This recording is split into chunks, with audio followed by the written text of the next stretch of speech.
네, 여러분께서는 지금 G1 뉴스쇼와 함께하고 계십니다. 함께하고 계신 시각 6시 48분 지나고 있네요. 자, 이번 순서 한 주간에 가장 핫했던 중앙과 강원권 정치 소식 국회 연결해서 자세히 들여다보겠습니다. 김도환 기자. 네, 국회입니다. 자, 지금 많은 분들이 가장 궁금한 건 역시 대통령 탄핵 심판 결과가 언제 나올까 이거겠죠?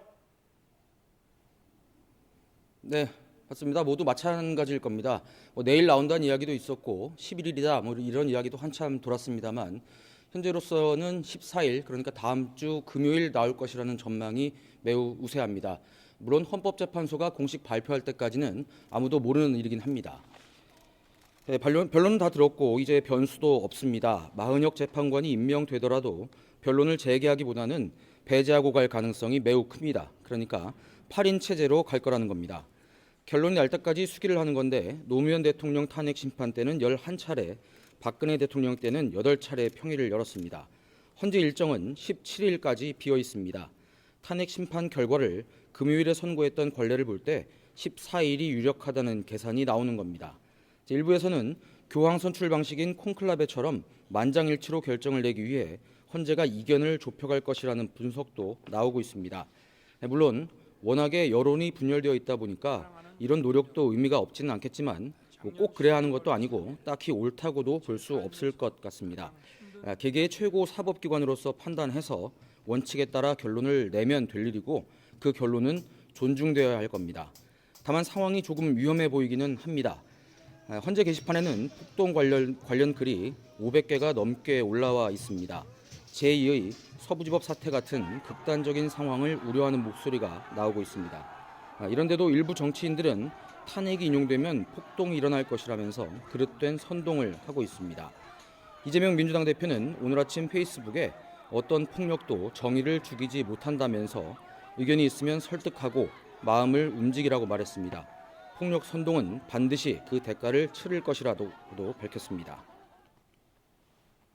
그야말로 폭풍 전야 같다 이런 느낌이 드네요. 탄핵 여부에 역시 가장 민감한 건 정치권일 텐데 일단은 민생 행보에 주력을 하는 모습이에요?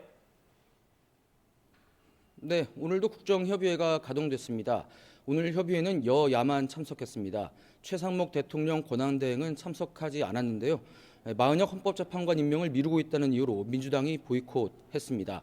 물론 반쪽짜리기는 한데 여야만으로도 논의해야 할 현안들이 수두룩합니다. 네, 어제부터 3월 임시국회가 시작됐는데 추경부터 연금개혁, 반도체 특별법, 상속세법 개정 같이 쟁점이 아주 많습니다. 탄핵이나 계엄을 둘러싼 강대강 대치도 계속 이어지고 있습니다. 강원도로서는 국비 확보나 특별법 개정 등 지역 현안이 있기는 한데 말도 못 꺼내는 분위기입니다.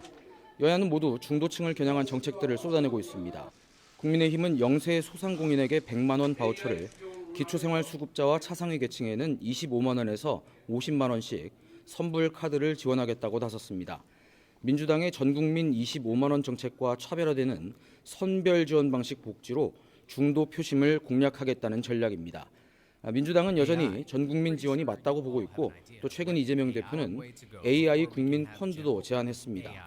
AI 같은 첨단 기술에는 국가적 단위의 투자가 필요하고 국민도 함께 투자해서 이익도 공유할 수 있다는 큰 그림입니다. 이런 복지 정책이나 비전 물론 좋습니다. 논의해 볼 만합니다. 다만 지금 산적한 현안이나 쟁점 법안 등 코앞에 이른 한 발짝도 못 내딛고 있는데 자꾸 큰 그림만 그리니까 걱정입니다.